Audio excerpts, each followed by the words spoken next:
বেশি পাওয়ার নিয়মেই হচ্ছে, পদ্ধতি হচ্ছে আপনাকে আমাকে শুকরিয়া করতে হবে।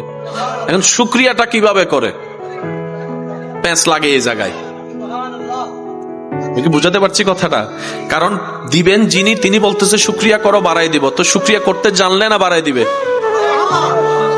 শুকরিয়াটা কিভাবে করব? উলামা ইকরামের দোয়া, একটু মনোযোগ। শুকরিয়া করার যতগুলা পদ্ধতি, যেটা আমরা সবাই জানি, সেটা হচ্ছে মুখে স্বীকার করে আলহামদুলিল্লাহ বলা।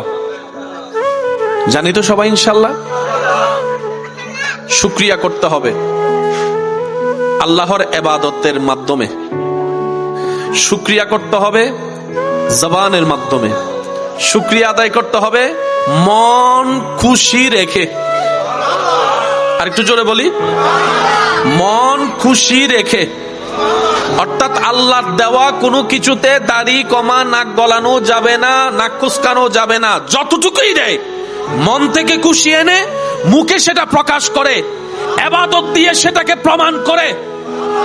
আর একটু জোরে বলেন না, ইবাদত দিয়ে সেটা প্রমাণ করে নম্রতা, ভদ্রতা, আদবের সহিত দুনিয়াতে যাপন করে আপনাকে আমাকে শুকরিয়ার প্রকাশ করতে হবে।